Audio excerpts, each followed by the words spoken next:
Everybody, welcome back to R.C. Smith's Kitchen. I was going to say Quarantine Kitchen, but Alton Brown has been doing a whole series and he's calling it Quarantine Kitchen, and I don't want to step on his toes because he's more famous than I am. So welcome back to my Southwest Florida kitchen.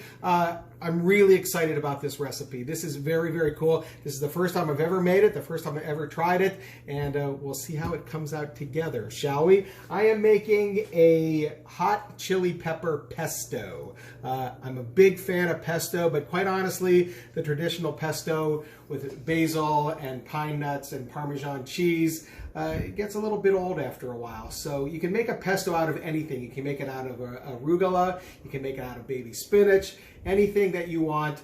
This is a slightly different take on the traditional basil pesto. So let's get started, shall we? As you see, I have all my ingredients all laid out here. You're going to need to use the food processor, which is becoming one of my favorite tools ever to use in the kitchen. Why are you tilting the camera? If you tilt it sideways, I look like I'm on Batman. Remember the bad guys were always tilted sideways in Batman, the camera angle, to show how twisted they were? All right, so let's get started on this, shall we? We're going to start off with some sun-dried tomatoes that came in oil. So we're going to throw that into the food processor. So this is a combination of both sweet and spicy and earthy. It really is a great recipe. From what I understand, as I said, I've never tried it. Instead of pine nuts, I'm going to use walnuts. I think they have a nicer, earthier flavor, and I roasted them for a little bit. You can see I have a little bit of char on them. You got to really watch when you're roasting your nuts. I just made the camera person have liquid come out of her nose. Anyway, when you're roasting nuts, you can't walk away from them. As my friend Carla Hall said, when you're roasting nuts, the 3 stages are not yet burned. So make sure you watch them. They have nicer, because they will turn on you very quickly. So I'm throwing in some toasted walnuts into that. I'm using a Fresno chili, which is a lot like a jalapeno. About the same heat level, not really super spicy, but definitely has a fruitiness to it. So I'm using a 4 of the Fresno chilies. I've seeded most of them and taken out most of the seeds and most of the ribs, so the heat isn't going to be as bad. I'm going to throw that in there. I'm going to save that for later. And then I have a couple handfuls of fresh basil. Make sure that you have washed it and dried it very, very well. A lot of basil, when you get it in the store, has sand or dust in it, so make sure you clean it really good. I'm going to add a little bit of salt, a little bit of fresh cracked pepper, and the first thing I'm going to do is give it a couple of quick pulses. Traditional pesto has cheese in it. I am not using any cheese in this recipe at all. You could use Parmesan if you like. If you want to use like a cojita cheese, that might be really nice, but I'm not putting any cheese in this because I'm planning on putting the pesto on a little crostini with some goat cheese, and I think that'll be a really nice appetizer. All right, so you take it for a spin.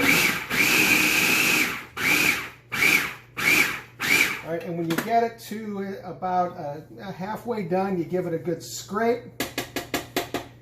And then I'm going to add a little bit more olive oil. As I said, the sun-dried tomatoes came in olive oil, but I'm going to add a little bit more. I like to make my pesto so it's more of a paste than a soup or a liquid, because then I think it's easier to spread that way. So I'm going to take it for another little ride.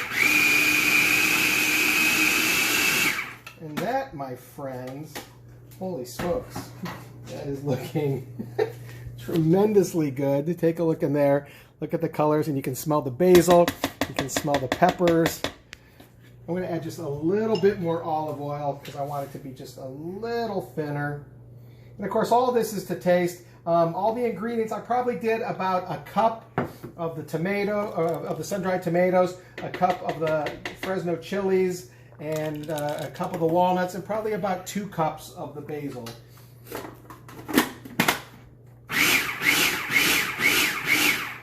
And that is where I want this guy. So I'm going to take the blade out.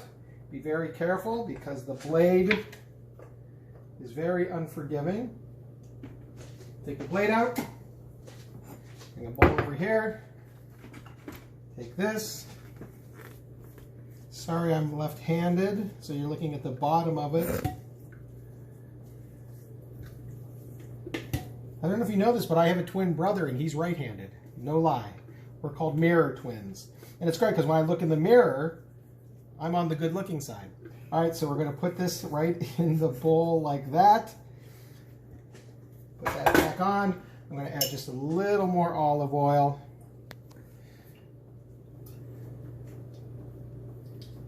Give that another quick stir.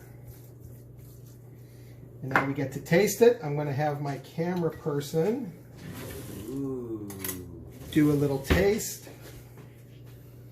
So I put the pesto on the cracker. Now mind you, this is the first time I have ever made this. Let me know how that tastes.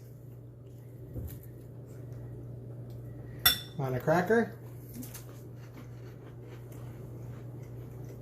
That is amazing. Wow. See? Having been a warm-up guy, people even clap when I'm all by myself in my kitchen. Wow. That is spectacular. Little bit of heat at the end of it, but really fresh with the basil.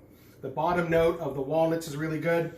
I'm going to put this on a crostini later. I'm also serving with some grilled chicken, and I think that we have a winner with this. As I said, you can make pesto out of anything. Be bold, be adventurous. There we have the roasted, it's not roasted, it's chili, hot chili pepper pesto. You can also say it with rubber baby buggy bumpers. So there's the pesto. Try this. I recommend this highly. And I believe the studio audience likes it as well. Yes? Woo!